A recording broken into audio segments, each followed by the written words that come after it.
یاد رہے جنگ کا تعلق عورتوں، بچوں، بوڑھوں اور مریضوں سے بالکل بھی نہیں ہوتا۔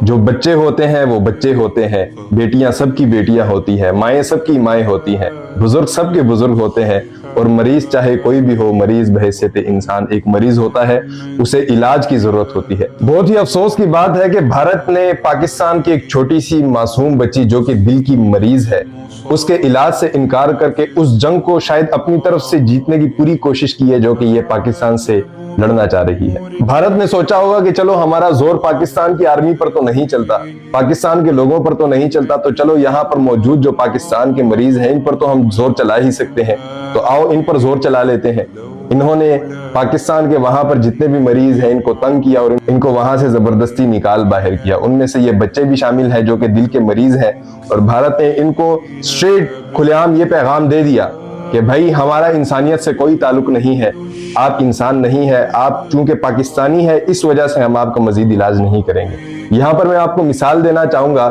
کہ ایدھی جو پاکستان کے اندر سینٹر ہے جو کہ انسانیت کی خدمت کر رہا ہے، ان کے پاس ایک بھارت کی گیتا نام کی بچی آئی اور ان نے اسے دیکھا کہ وہ نماز نہیں پڑھ رہی بلکہ وہ پوجا کرنا چاہتی ہے، تو ان نے وہاں پر اسے پورا سیٹ اپ بنا کے دیا جہاں پر وہ اپنی پوجا وغیرہ کرتی تھی۔ پھر ان کو پتا چلا کہ یہ تو بھارت سے آئی ہوئی چھوٹی بچی ہے، تو پاکستان نے ہندوستان سے رابطہ کیا کہ آپ کی ایک بچی ہمارے پاس ہے، لہٰذا اس کے بارے میں آپ پتہ کروائیں کہ اگر کوئی یہ کلیم کرتا ہے کہ یہ ہماری بیٹی ہے تو ہم آپ کو یہ واپس کرنے کے لیے تیار ہیں۔ پھر ایسا ہی ہوا کہ پاکستان نے گیتا کو ہندوستان کے حوالے کیا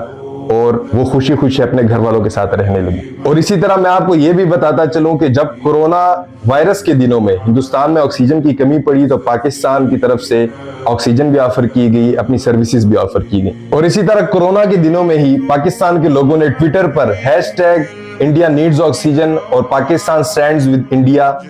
اس کا ٹرینڈ بنایا ٹویٹر پر۔ BBC نے باقاعدہ اس کو رپورٹ بھی کیا ہے۔ یہ تمام بات بتانے کا میرا مقصد یہ ہے کہ بیماری ہوتی ہے، مریض ہوتا ہے،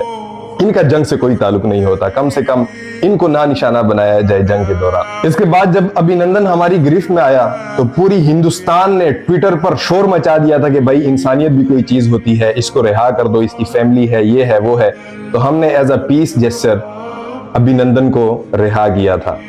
تو لہٰذا یہ سب ہماری طرف سے ایک پازیٹیو رسپانس، پازیٹیو پیغامات ہے سب کے لیے، اور میرا یہی پیغام ہے کہ جنگ کا تعلق کسی ماں، بہن، بچے اور مریض سے نہیں ہوتا۔ جنگ فوجیں لڑتی ہیں، عوام کو، بے گناہ لوگوں کو نشانہ بنانا یہ سفاکیت ہے، درندگی ہے، انسانیت کے خلاف قدم ہے۔ لہٰذا آپ لوگوں کو سوچنا چاہیے کہ کون انسانیت کا ساتھ دینے والا ہے اور کون درندگی اختیار کرنے والا ہے۔